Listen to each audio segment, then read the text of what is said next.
El espejo, un camino hacia esas cosas de todos los días que ponemos debajo de la alfombra, pero que en algún momento desempolvamos para conectarnos con lo más importante de nuestro ser. 9:11 de la mañana, muy buenos días. 10 grados la temperatura en Chajarí, 10 grados. Esto es El Espejo. Estamos hasta las 12 del mediodía. El Espejo, con Claudia Cajías, todos los sábados de 9 a 12. Este año se cumplen 47 años del último golpe militar que ocurrió el 24 de marzo de 1976, justamente, ¿no?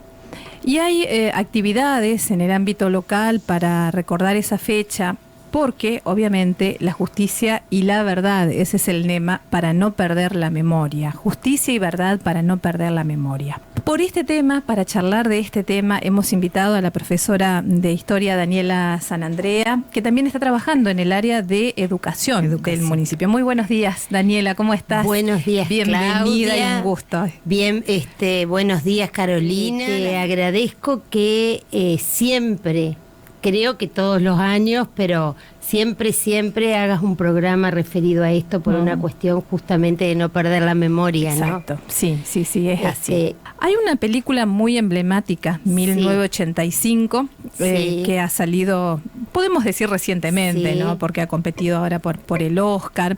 Y es una película, parece que es un muy buen material para conocer qué pasó en el juicio a las juntas, ¿no?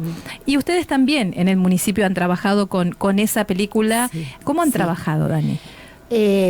Bueno, la verdad que esto surge en pandemia, ¿no? En pandemia, esto de cómo hacer para llegar por ahí, comunicarnos con los docentes, al no haber encuentros, charlas. Bueno, comenzamos a elaborar un material didáctico, generalmente en equipo, con gente involucrada en el tema pedagógico, educativo. Y bueno, esto es para acompañar a la película porque hay varias cosas para decir, ¿no? O sea, el objetivo siempre de este tipo de materiales, que trabajamos conceptos como, bueno, los derechos humanos, los pueblos originarios. Acompañamos porque son cuestiones complejas de trabajar en la escuela a veces, y el objetivo siempre es que el docente, por supuesto, es quien organiza los contenidos para sus alumnos, para su curso, para su área, dentro de su institución. Pueda tener nada más que un material didáctico que lo acompañe para alguna actividad que pueda realizar. Pero el objetivo siempre es la formación de alumnos críticos, reflexivos, comprometidos con los derechos humanos, con las garantías constitucionales. Cuando yo fui durante el proceso militar a mi secundario, yo 82 lo hice en tercer año, por ejemplo, la Guerra de Malvinas. Me acuerdo que teníamos una materia que se llamaba, en esa época eran disciplinas, y era instrucción cívica. Y estudiábamos la Constitución de memoria todo el año. Y nunca reflexionamos sobre lo que decía, ¿no? Bueno, hoy tenemos esto que se llama la tecnología del conocimiento, ¿no? Dentro de las aulas, los chicos tienen acceso todo el tiempo a las cuestiones digitales, tecnológicas, a las películas, que en este caso es un documento de época, ¿no? Desde que retornó la democracia, el cine hizo películas de todo tipo de género, miradas. Entonces son documentos de época, pero que por supuesto hay que contextualizar, ¿no? Claro. Importante esto de pensar que la historia reciente es un proceso. O sea, no hay ningún hecho histórico que se pueda interpretar y comprender aislado. El proceso de la historia reciente es complejo y es conflictivo en todos los aspectos. También la historiografía, que fue, esto quiero decirlo, ¿no? A veces cuando nosotros hablamos de cualquier hecho histórico, por ejemplo de Chajarí, decimos, fue escrito desde una historiografía oficial o fue escrito desde el documento oficial, desde un modelo de hacer historia particular de una época. Bueno, hoy tenemos justamente el objetivo de la formación crítica, la formación reflexiva, el poder opinar, hacer que nos demos cuenta. Nosotros estudiábamos la Constitución y nunca nos dijeron esto no está en vigencia. Exacto. Y bueno, tampoco nos dábamos cuenta. No. Y además, en el momento de la secundaria, por ejemplo, cuando yo la realicé, tampoco hablamos mucho de lo que pasó el 24 de marzo de 1976 y para atrás. Nada. Por eso me gustaría, como redondeando, porque no tenemos mucho tiempo y hay tanto para hablar. Sí. ¿Cómo era ese contexto antes de marzo de 1976? Bueno, eso hay una crítica eficaz en este momento sobre la cuestión de que se contó una sola historia o que se sigue contando una sola historia, ¿no? Yo creo que hubo un relato, sí, oficial, en el que hubo cosas que quedaron en el silencio. El contexto antes, durante, por ejemplo, bueno, el retorno del general Perón, la conformación de la AAA, todo lo que pasó en el 65, la muerte de Perón, el asumir Isabel Martínez de Perón como presidenta y el golpe, estaban dentro de un contexto que decimos el contexto de la década de los 60 y 70, que hoy hay muchísimo material y bibliografía de gente que ha investigado sobre eso, justamente donde había una guerra fría en el mundo, ¿no? La Guerra Fría que implicó en América Latina y en Argentina el ingreso de movimientos revolucionarios, ideologías, movimientos revolucionarios que para la Junta Militar eran subversivos y terroristas. En ese momento, movimientos revolucionarios que, por supuesto, se habían comenzado a florecer en América Latina después de la Revolución Cubana del 59. Estos movimientos revolucionarios, que algunos eran armados, llámense Montoneros, el ERP, el Ejército Revolucionario del Pueblo. Montoneros tiene un brazo armado y otro no. ERP es el Ejército Revolucionario del Pueblo, que es armado. FARC, Tacuara, movimientos armados, y otros como la Organización Revolucionaria del Pueblo, que eran tenían otras metodologías para transmitir sus ideas, ¿no? Movimientos de todo tipo que recién hoy se están conociendo muchas de sus actuaciones en el ámbito de el tiempo previo a la dictadura, ¿no? Pero lo importante del juicio a las juntas, que me parece que dentro de todo este contexto, sí, con cualquier hecho histórico y con cualquier material que utilicemos para enseñarlo, sí, lo tenemos que contextualizar. Exacto. O sea, es un proceso que no se puede comprender solo con ese hecho, ¿no? Entonces, lo que en el material didáctico aparece, que es muy importante, es anexar los decretos. Estamos hablando del material didáctico que ha preparado el municipio para las escuelas. Exacto. Vamos a subrayar y a recordar. ¿Por qué es importante esta película, Dani, sí, 1985? La película del juicio me parece muy interesante porque en realidad hacemos mucho hincapié en los desaparecidos. Hicimos mucho hincapié estos años, ¿no? En la cuestión de los desaparecidos, de toda la violencia, del terrorismo de Estado.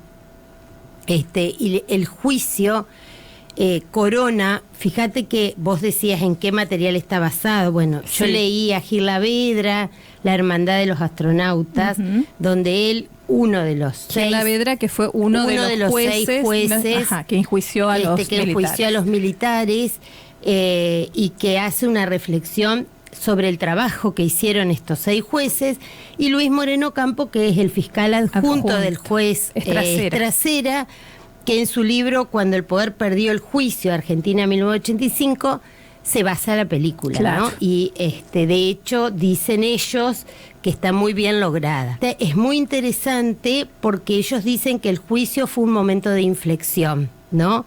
En el que se cerró un ciclo y aparte es inédito. por supuesto, el juicio para el mundo, ¿no? Es inédito que una justicia civil juzgue a militares. Claro. Entonces ellos encontraron mecanismos legales, que son los que explican en este libro, ¿no? Sí. Los mecanismos legales que encontraron para juzgar a militares desde la justicia civil. Y hay que decirlo, la actuación del Poder Ejecutivo Nacional, o sea, el doctor Alfonsín, durante toda su campaña, dijo que iba a enjuiciar a los militares, dijo que los responsables, no solo militares, por eso anexamos los decretos, ¿no? Uh-huh. Él prometió justicia tanto para los abusos de las juntas militares como los líderes de los movimientos revolucionarios que se habían excedido. De hecho, nosotros anexamos y pedimos que lo fundamental es que se conozcan, ¿no? Porque están publicados en todos lados. El decreto 157 de 1983 de Alfonsín, donde él declara la necesidad de promover la persecución penal con relación a los hechos cometidos en posterioridad al 25 de mayo de 1973. Yo digo porque escuché muchos comentarios, viste, estos días cuando hablábamos de ver la película, de que solo se cuenta una parte de la historia. En realidad, el decreto existió, fueron algunos juzgados, Firmenich fue juzgado. Quiero decir esto porque a veces parece que los docentes solo hablamos de una parte de la historia, y en realidad, si tenemos la información y la documentación, tratamos de ser lo más objetivos posible. Claro, pero, o sea, hubo un decreto de Alfonsín, sí, a partir de lo cual fue enjuiciada la Junta. Fue enjuiciada la Junta Militar, y también se pidió la extradición de todos los líderes revolucionarios del momento que habían cometido las dos delitos, partes, no solamente los militares. De los que habían cometido delito, y se podía comprobar que habían cometido delitos. Es lo que dicen, o sea, la importancia de Alfonsín hay que destacar que fue quien tomó las decisiones y firmó los decretos. Había que tener coraje de la CONADEP, de la CONADEP, de todos estos civiles que después vamos a nombrarlos, porque es muy importante nombrar esta comisión que en tan poquito tiempo consiguió tanto material e información para que esta justicia pueda actuar, fundamental, ¿no? Ahí es una parte de la historia. Conocimos la verdad. Conocer la verdad es muy importante, fue un proceso que se hizo en ese momento y que pusieron en evidencia, porque el juicio fue público, la verdad, ¿no? Esto es lo que pasó.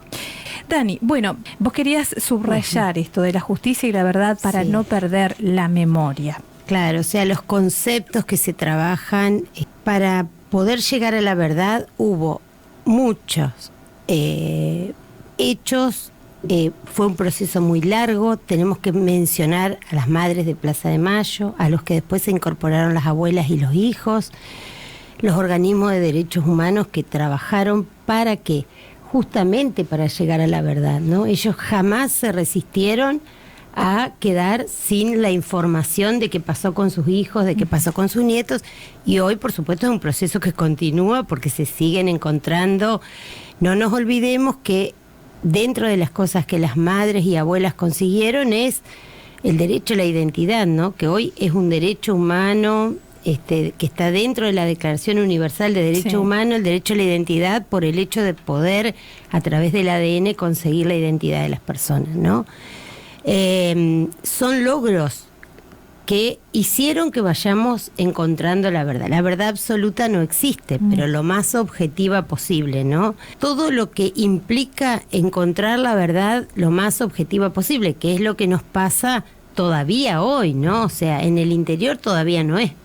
Yo todos los días me entero de cosas nuevas que han pasado en la zona, en la región, en Chajarí, que uno, por ejemplo, el traslado de la Ciudad de Federación, de la forma en que se hizo en el 79, que vino Videla, bueno, cuestiones que todavía nosotros no llegamos a tener una verdad objetiva, escrita, una historia, cuesta llegar a la verdad. Este juicio justamente me parece muy interesante por el concepto de justicia que nosotros queremos de alguna forma transmitir, a veces a los más jóvenes, ¿no? Lo importante del juicio es que se utilizan herramientas legales en un contexto de violencia tremenda, ¿no? O sea, una violencia política de los dos lados. De los dos lados. De los dos lados, que parece que de un lado es menos violencia que de otro, pero en realidad es violencia. También tenemos que ver cómo en la educación nos enseñaron la violencia como algo naturalizado, la antinomia como algo naturalizado, ¿no? ¿No? Estamos hablando de una construcción mental distinta de esas personas que también se están desde otro lugar. Exacto. De hecho, cuando hablamos de derechos humanos, decimos justamente esto, o sea, cómo lograr que se conozcan los derechos, que se conozcan las garantías, que los chicos conozcan sus derechos y garantías desde la escuela primaria, desde el jardín de infantes, ¿no? De las cuestiones de género, desde cualquier lugar, pero siempre con una mirada lo más positiva y constructiva posible. Entonces, el objetivo de este material que ustedes han preparado a raíz de la película 1985 para trabajar ahora con los jóvenes en la escuela secundaria y el nivel superior. Claro, este es el objetivo, aparte, construir desde la justicia, mostrar qué pasó de las dos partes, la violencia encarnizada desde las dos partes, que no está bueno de ninguna de las dos partes, desde ninguna de las dos partes, desde aclaro, con responsabilidades diferentes, ¿no? O sea, totalmente. Por supuesto que no fue una guerra, que el Estado tenía otro tipo de responsabilidad. Totalmente tanto en la lucha contra estos movimientos que ellos consideraban los movimientos armados que habían cometido delitos, como después con la guerra de Malvinas. Fueron juzgados por este tribunal de la Corte Suprema de Justicia en forma legal. Esto hay que decirlo porque viste que la justicia por mano propia parece que fuera algo naturalizado en nuestra sociedad. Entonces, es importante que yo creo que Olga coincidirá con nosotros, ¿no? Ella jamás cometió un delito, más que ir a reuniones de las asociaciones agrarias o ser una maestra comprometida, que a veces uno corre esos riesgos. El movimiento de docentes rurales y además apoyaba a los padres de sus alumnos que estaban en las ligas agrarias luchando Era por parte sus del derechos gremio, laborales. ¿no? Bueno, me parece muy importante remarcar esto, ¿no? O sea, ¿a qué le llamamos justicia? Exacto. ¿A qué le llamamos justicia? Y construir la memoria desde ese lugar me parece importante, o sea, de la mayor objetividad posible, y bien, tratando de ver toda la complejidad y conflictividad de ¿Cómo van a difundir este material?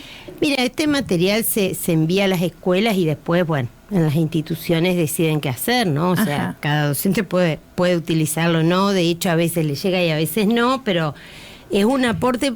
Y me parece a mí que no nos podemos quedar solo con una metodología. O sea, vemos un video, vemos una película y después ¿qué?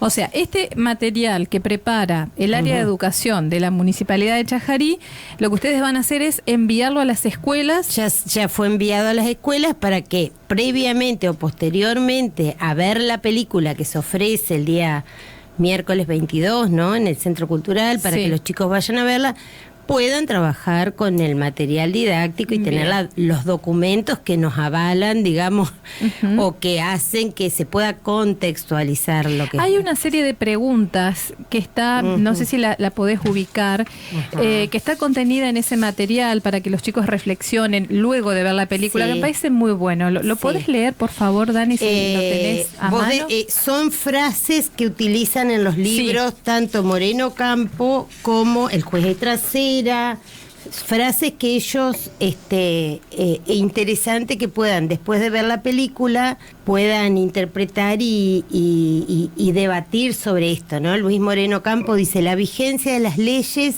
es lo que permite vivir en paz y evita la venganza.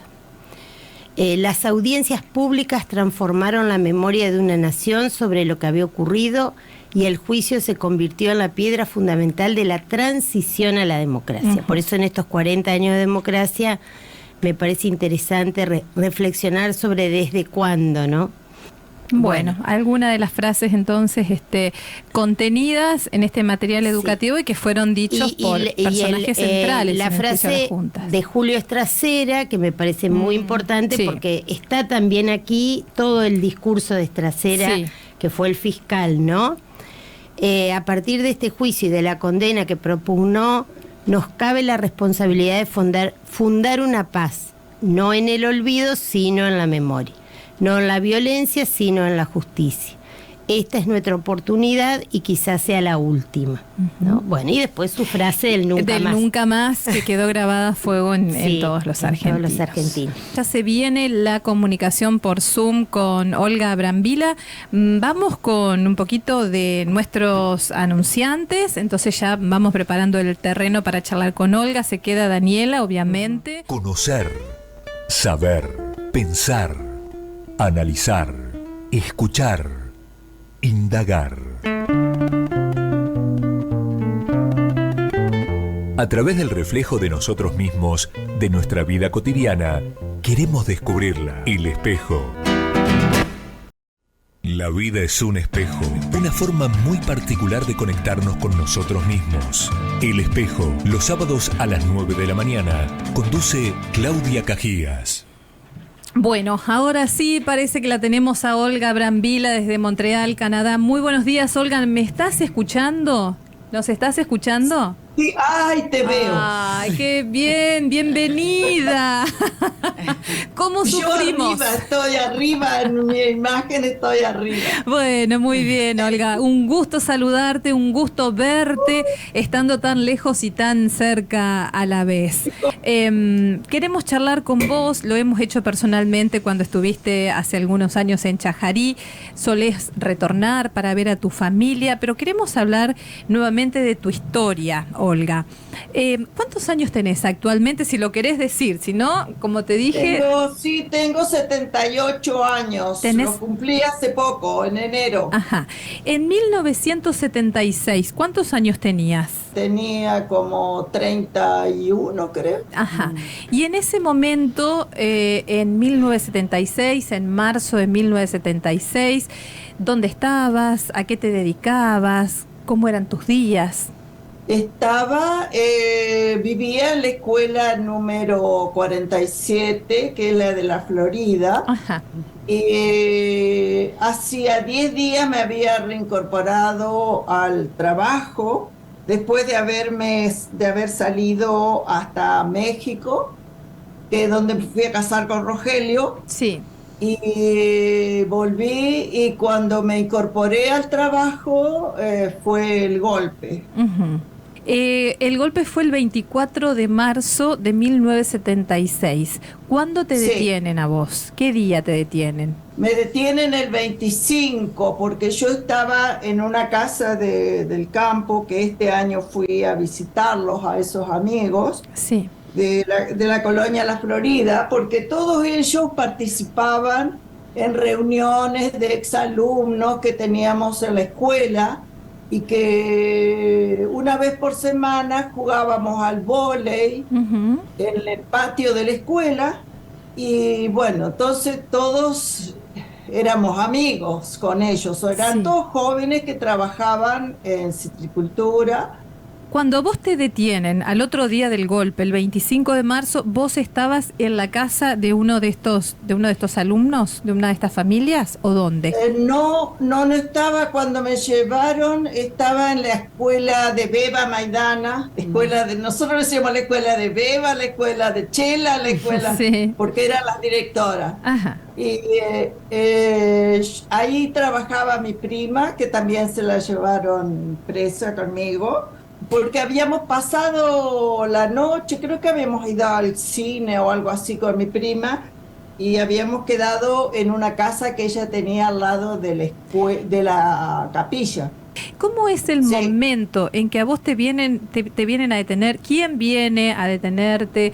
¿Era de día? ¿Era de noche? ¿Qué te dicen? El ejército de Chajarí. Ajá, el ejército de Chajarí. ¿Era mucha gente? Era un auto. Sí.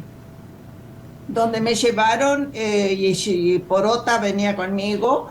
Era un auto de un militar de Chajarí, que nos llevó primero al ejército. ¿Te dicen por qué te detienen? ¿Por qué te llevan? No, usted está detenida por orden del Poder Ejecutivo. Así ¿Se te ocurrió antes de eso que podían venir a no me buscarte? preguntaron nada tampoco, así Sí. me llevaron, nada más. Ujú.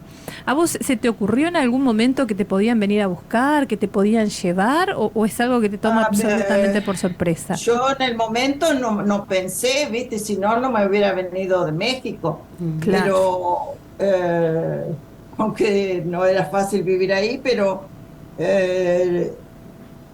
yo no pensé que me venían, no pensé en el golpe yo. Ujú. ¿Sabías? Sabíamos que había pasado en Chile el golpe en el 73.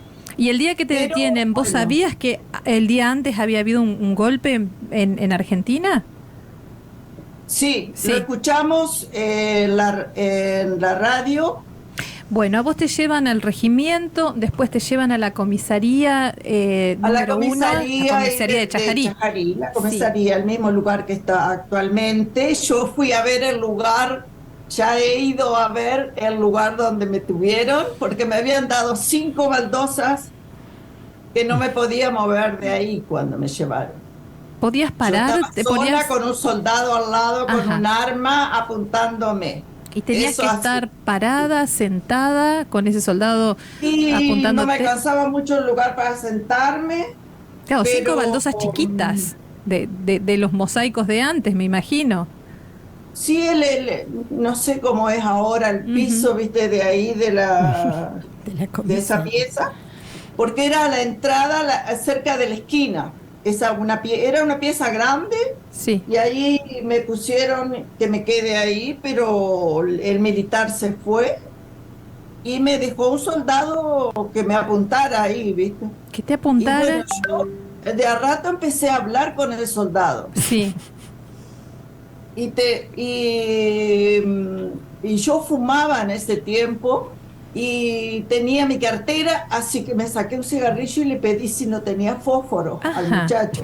Y se ve que alguien escuchó, vinieron y le dijeron a él que él no tenía derecho a hablar conmigo, el soldado, y que no querían escucharlo hablar. Así que ahí me quedé sentada esperando. Ujú. Y estuve, no sé, como 10 días ahí estuvimos. Había otra Pero gente ahí yo me di detenida. cuenta de los demás que estaban también. Ajá, bien. Porque ahí estaban también todos los chicos de federación. ¿Cuántas personas eran más o menos las que estaban Estaban detenidas? todos ahí y yo en el calabozo no había, le habían puesto a la ventana una madera que no se veía, pero había una pequeña rajadurita Sí. que yo podía ver algo afuera. Ujú. Y estaban, por un lado estuve estaban las esperando. mujeres y por el otro lado había varones detenidos. Sí, había varios. Y había detenidos de otra cosa también, ¿viste? Claro. Que nos saludaron ahí unos otros detenidos Sí. que estaban por, no sé si habían tomado, qué habían hecho ahí. Vos decís que Había. estuvieron unos 10 días más o menos acá en Chajarí.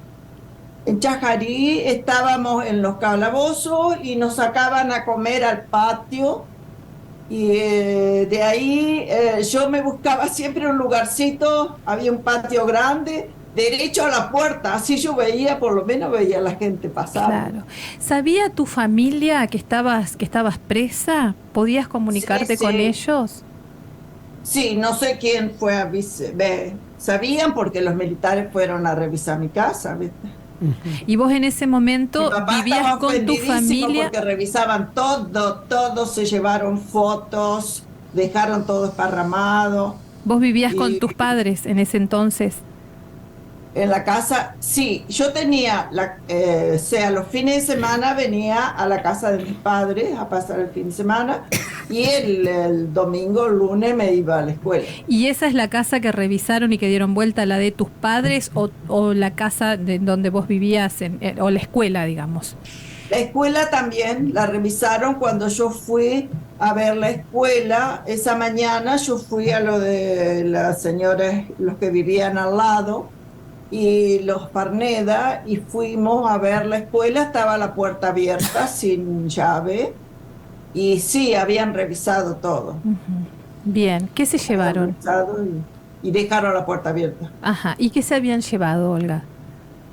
Tanto de la casa de tus padres o de la escuela, si se habían llevado algo.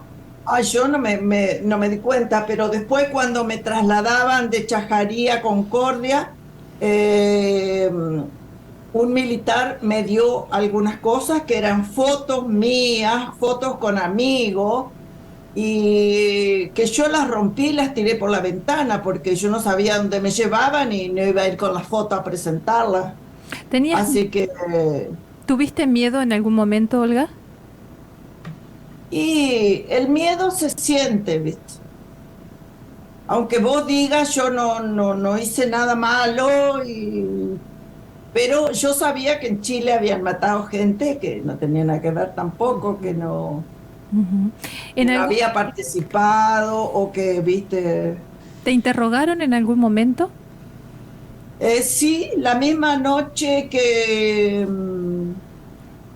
me llevaron, me despertaron como a las 2 a las 3 de la mañana, no sé qué hora era. Me senté arriba de uno de esos colchones que hacen, me dieron para que me acueste en un colchón de esos que hacen los soldados que tienen pasto, no sé qué adentro, duro, que pincha por todos lados.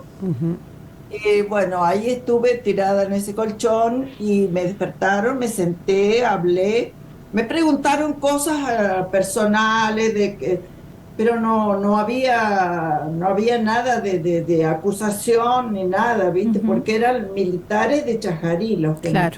Claro, o sea que acá relativamente bien te trata, digo relativamente bien porque en un estado de detención ilegítima uno no puede estar bien. Y yo estaba también sentada y hablaba. Olga, de acá lo llevaron a Concepción del Uruguay, y de Concepción del Uruguay, ¿cuál fue el destino? De Chajarí nos sacaron en un camión. Ahí yo vi a todos los que no los había visto ahí en la cárcel. Nos vimos todos juntos y viajamos hasta Concordia, en esos colectivos verdes grandes. Después de ahí, a las mujeres nos subieron en un auto y éramos 3 y nos llevaron a Concepción del Uruguay. Y allí estuvimos, no sé, como un mes o algo así, en Concepción del Uruguay, pero éramos un amontonamiento de gente, era ahí, había el doble o triple de la posibilidad de la cárcel.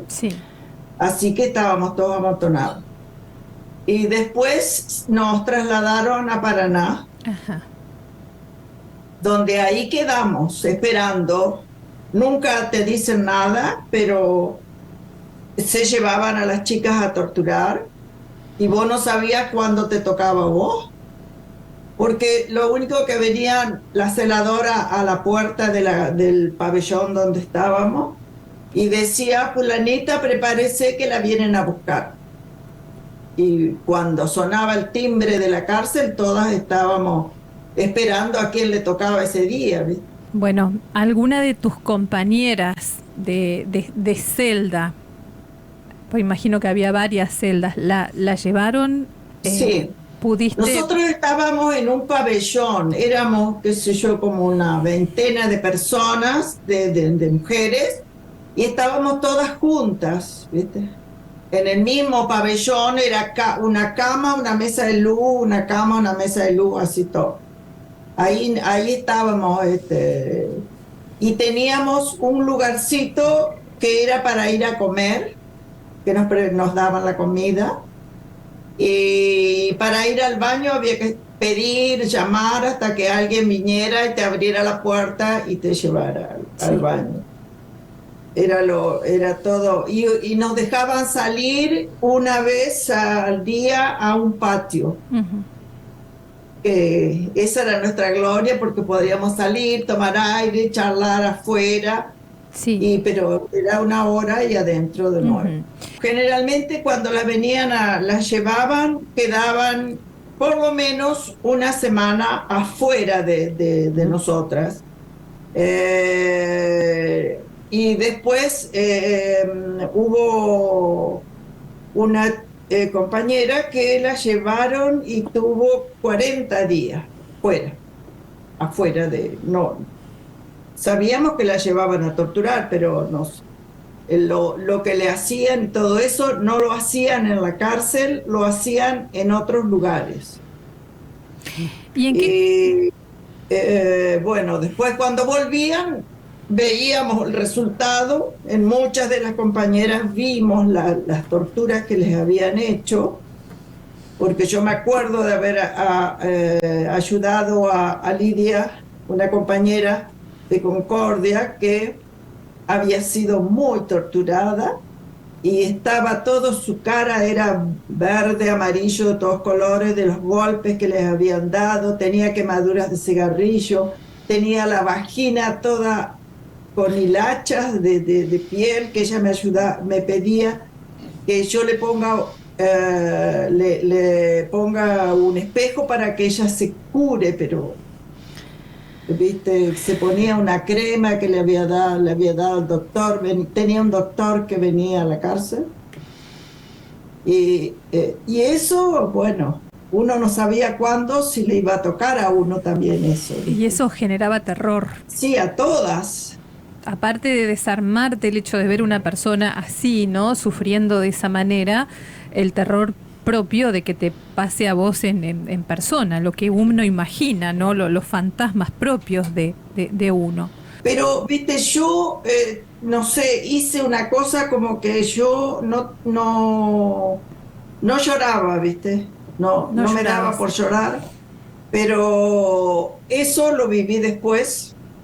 Se me vino eso que yo guardé ahí, se me vino más tarde, cuando estaba embarazada de mi primer hijo. Varios años después. No, eso. Sí, tuve que ir a un psicólogo porque yo no aguantaba. Veía un militar que no tenía nada que ver con Argentina y yo me ponía a temblar y a llorar. Uh-huh.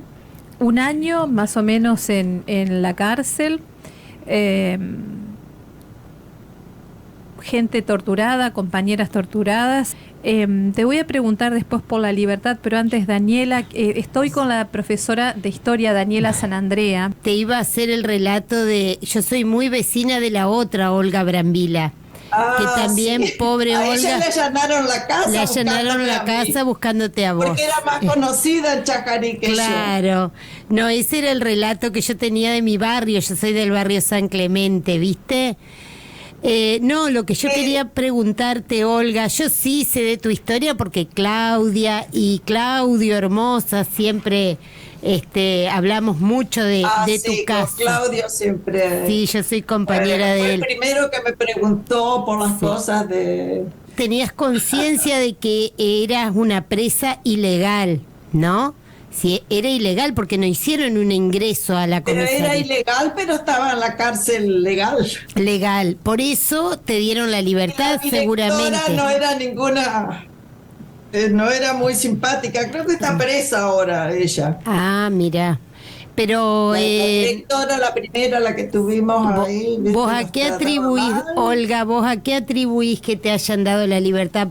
La pregunta de Daniela es, hay mucha gente que no salió nunca con vida de la cárcel. Sí, ¿A qué atribuís vos a que a vos sí te hayan dado la libertad? Yo no sé cómo decidieron, ¿viste? ¿Quién decidió eso? Porque estábamos en la cárcel y un día llega las celadoras, leían el diario y vinieron adentro a decirnos, hay chicas que van a salir en libertad. Y había un grupito de, no sé, 10 personas por ahí. Y ahí estábamos Porota y yo. Y el negro Dimier, que era el que estaba también de las ligas agrarias, que estaba enfrente. Hacía un año más o menos que estabas detenida, me habías dicho anteriormente, ¿puede ser? Sí. No había cumplido el año todavía porque a mí me llevaron presa el 25 de marzo y me largaron nos largaron porque salimos juntas con Porota y con el negro Dimier el 11 de febrero, me parece que. Ajá, faltaba poquito para el año. Faltaba poquito. Cuando vos te dicen, bueno, usted está en libertad, ¿no?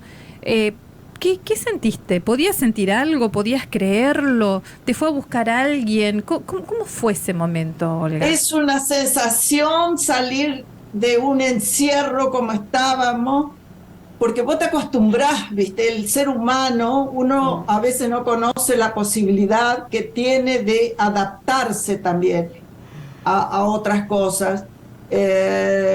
Vivir un año encerrada y salir afuera es una sensación, ¿viste? Los olores que sentís.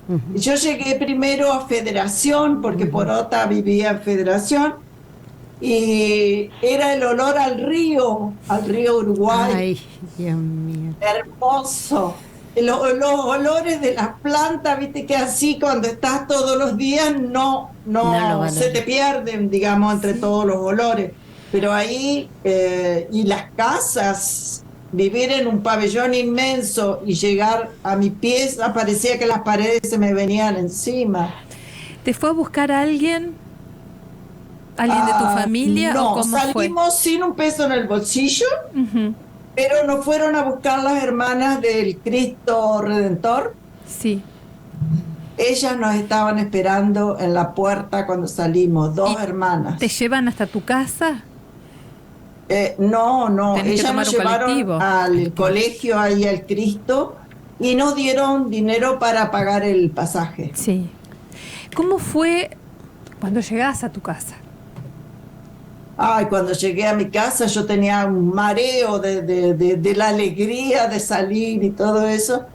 Y estaba llena mi casa, eran como las 2 de la mañana, estaba llena mi casa de gente.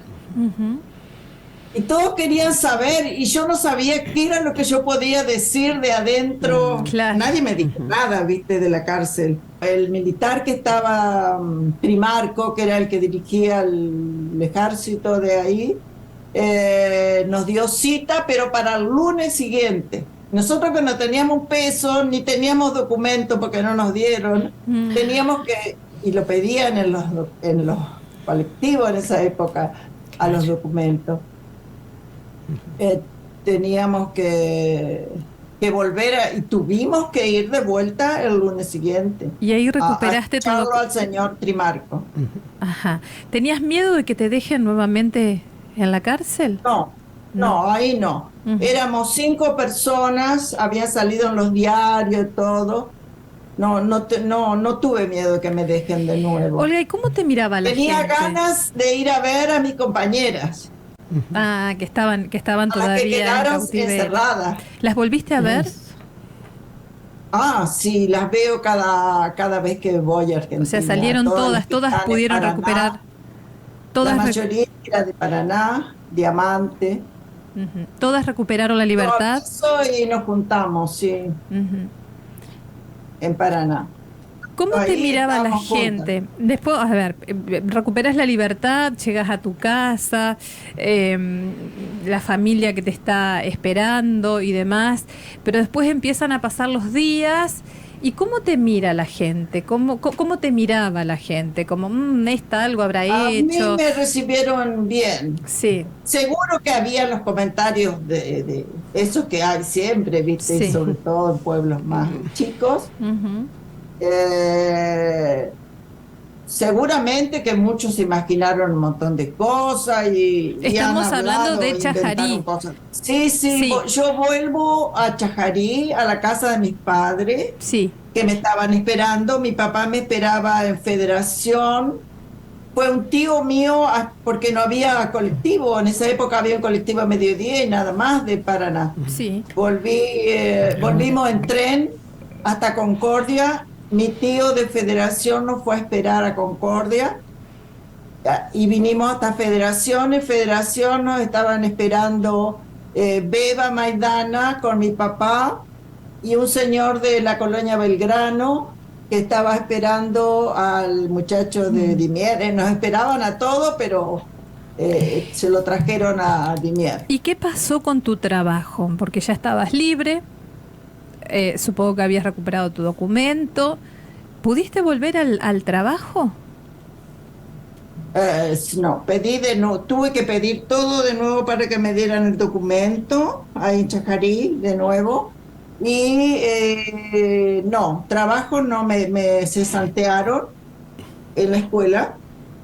Y no había, ya había gente que había ocupado el puesto, pero no me dieron trabajo, ¿viste? Yo no tenía trabajo, nadie me daba trabajo. Yo fui a reclamar al Consejo de Educación, porque yo le dije, yo no tengo nada, nadie me acusó de nada, así que, ¿por qué me van a quitar mi trabajo?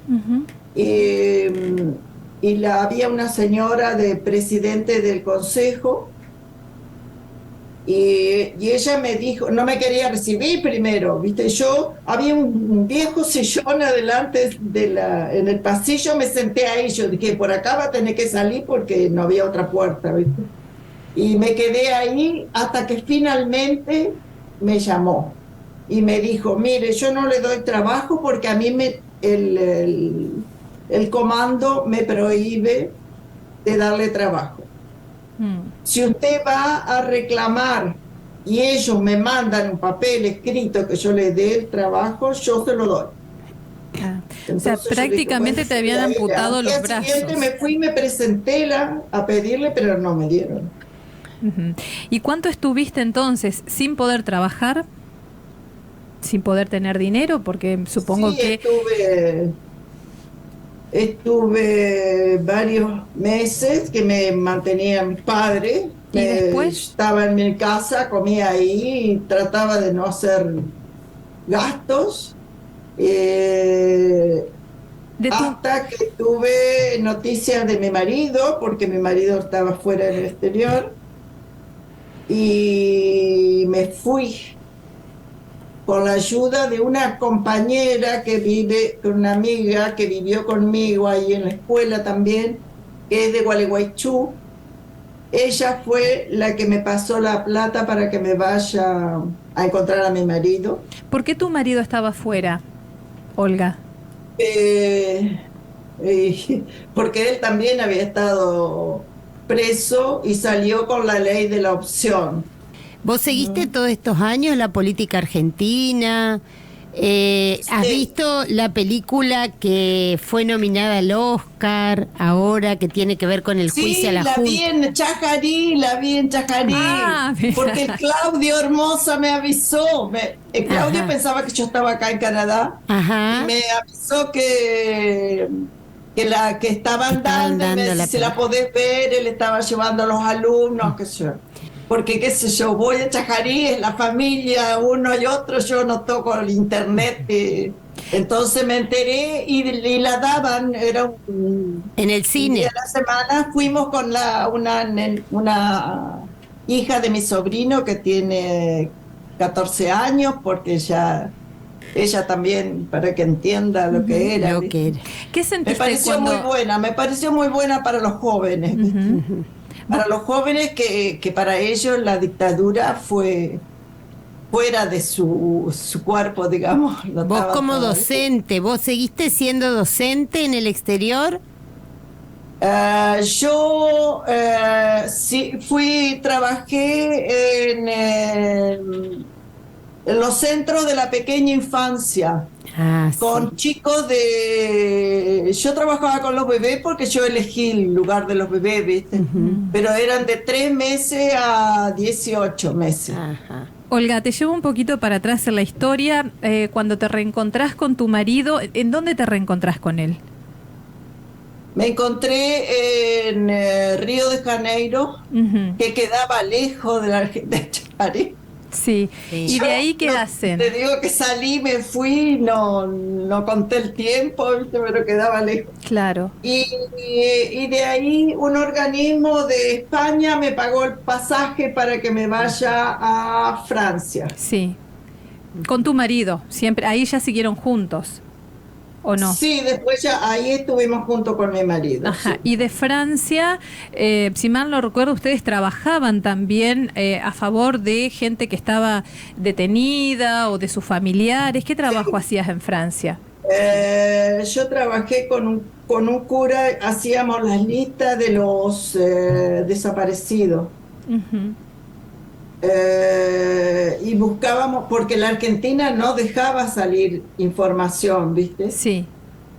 Entonces, pero las familias, por Amnesty o algo, las familias de los desaparecidos o de los presos sacaban documentos, mucho por intermedio de la iglesia o de personas que viajaban, y nosotros con el cura Rafael hacíamos, era un cura que era de Cerdeña, la fui a ver a Cerdeña hace unos años. Ujú. Los organismos que estaban en lucha por ayuda a los expresos de Argentina, que estaban encabezados por argentinos, ¿viste? Sí. Como la de España, era la Lili Mazzaferro, que ella encabezaba la CADU, y ellos ayudaban a las familias de Argentina, Ujú. para que los padres que tenían hijos muy lejos vayan a verlos. Bien. Bueno, a ver. Y con eso nosotros le entregábamos, la lista que podíamos hacer, se las entregábamos a ellos, y ellos iban a Ginebra cuando había reuniones de mundiales. Claro. Tiempo. Finalmente con tu esposo se van a Montreal, viven unos años, se van a Canadá, están en distintas partes. Después, en el 83, si mal no recuerdo, vuelven a Argentina, ¿no? Hasta el 89. Nosotros desde el 83 hasta el 89, sí, yo Sí. trabajé en diferentes... ¿Escuelas? En 2 lugares trabajé. Ajá. ¿Y por qué Mi se primer vuelve? lugar fue a Santa María, mi primera escuela, que yo trabajé primero. Sí. Primero desde 19 años trabajé en esa escuela, y después en la colonia Ailman. Ajá. Fue Eso, mi último trabajo. ¿y por qué en el 89 se deciden irse ya definitivamente de Argentina? Porque queríamos que nuestros hijos conocieran a sus abuelos que vivían acá.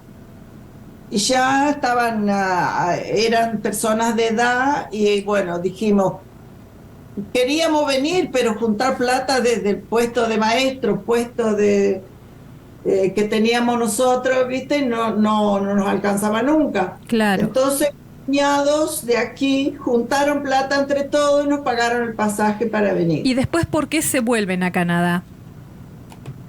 Nos vinimos acá por esa razón. Vinimos por 2 meses de vacaciones nosotros. Ah, bien, y se quedaron. Y una vez que estuvimos acá, mi marido ya en el aeropuerto me dijo, mirá que a lo mejor que voy allá, qué sé yo, dice, me da ganas de quedarme, porque...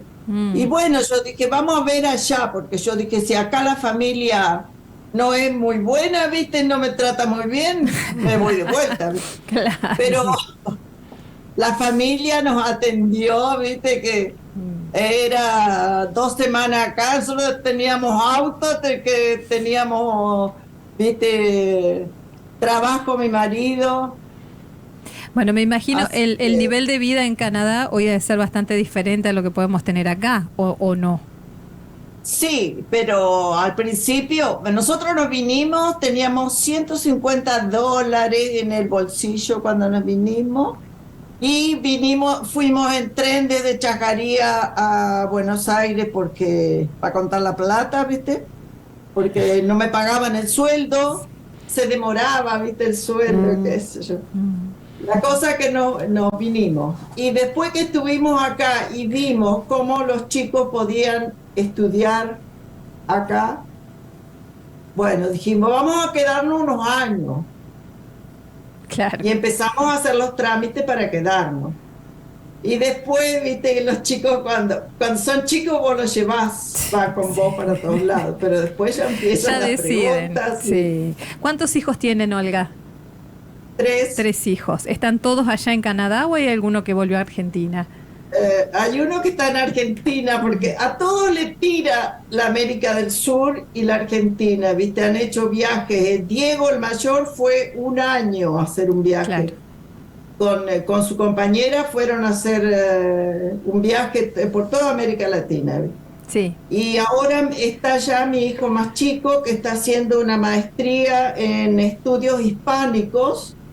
La hizo acá la maestría, ¿viste? Pero cuando le faltaban 2 materias, decidió irlas a terminar a Buenos Aires. A Buenos Aires. Bueno, pues ella hizo sus 2 materias. Bueno, Olga, ya finalmente, y para cerrar esta charla, si vos mirás para atrás tu vida, si mirás para atrás todo lo que pasó, y cómo esto de alguna manera te determinó para que hoy estés donde estás viviendo, ¿qué ves? ¿Qué nos podrías decir? Yo estoy contenta con la vida, ¿viste? Me llevó porque esa la vida te va llevando, ¿viste? Te va empujando. También poder retroceder, pero yo estoy bien donde estoy. Me gustaría estar allá, pero no puedo ahora. Ya después los chicos se atan en distintos lugares, las nietas y todo eso. Así que... pero tengo esperanza, tengo mucha esperanza en la Argentina. Yo sé que hay gente que trabaja mucho y que hemos estado en épocas mucho mejores económicamente que en este momento, pero que va a venir la juventud. Yo tengo mucha esperanza en la juventud que sigue adelante y que vea un porvenir mejor. Las guerras existen y han existido siempre. Yo digo, ¿por qué no hablan la Ucrania y los rusos, por ejemplo? Pero no es así que se hacen las cosas. Se matan, se matan, se matan. Olga, pero bueno, muchísimas gracias por esta comunicación, es un placer. Por la paz y la esperanza, y esperemos que sigamos bien. Dios quiera que sí. Un abrazo enorme y bueno, gracias esperamos a ustedes, verte que cuando... me hacen llegar así a mucha gente, porque yo voy y no me alcanza el tiempo para ver a la gente. Claro. ¿Viste? Mis exalumnos, tantos exalumnos que tengo, que todavía están... Que se acuerdan, seguro que sí. Me alegro mucho de verlos. Bueno, Olga, lo mejor para vos, para tu familia. Así es la vida y seguimos adelante. Seguimos adelante y seguimos en contacto. Un abrazo enorme. Y saludos a Roger, que fue también quien hizo posible esta comunicación. Sí, no sé, se fue a desayunar. Gracias, Olga. Un abrazo enorme y hasta cualquier momento. Un abrazo para todos. Olga Brambila, directamente desde Montreal, Canadá, pasaba por El Espejo. Costó la comunicación, pero salió al fin y al cabo. Daniela, muchísimas gracias. 30 segundos si querés algo para redondear 15 o no es necesario, como vos quieras. No, te agradezco un montón este encuentro con Olga también, yo no la conocía, pero sobre todo este augurio de esperanza, sí, ¿no? Y de pensar desde afuera que es posible una Argentina diferente. Sí. Nos cuesta, ¿viste? Sí, cuesta sobre todo, a pesar de todo lo que ella pasó y vivió,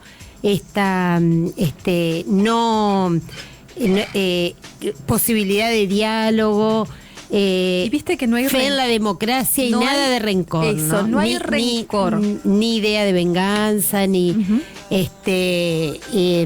amar sus raíces, ¿no? Sí. Ella ama Chajarí, sí, y toda la región y a sus exalumnos y su vocación, ¿no? Bueno, nos vamos. Gracias, Dani. Gracias por haber estado en esta jornada. María Daniela Sanandrea, profesora de Historia. Gracias, a toda la gente de la radio que nos... Luciana Rojas en la operación técnica, Carolina Zambón en la locución, Pablo Brun, el operador haciendo de magia. TV, haciendo magia, Arien Mela, que por ahí anda también, y quien te habla, Claudia Cajigas. Nos reencontramos el próximo sábado a partir de las 9 de la mañana con El Espejo en el canal 2 de ITEL y en ITEL Radio 91.9. Chau, chau, que la pases muy bien. El Espejo, un camino hacia esas cosas de todos los días que ponemos debajo de la alfombra, pero que en algún momento desempolvamos para conectarnos con lo más importante de nuestro ser. 9:11 de la mañana, muy buenos días. 10 grados la temperatura en Chajarí, 10 grados. Esto es El Espejo. Estamos hasta las 12 del mediodía. El Espejo, con Claudia Cajigas. Todos los sábados de 9 a 12.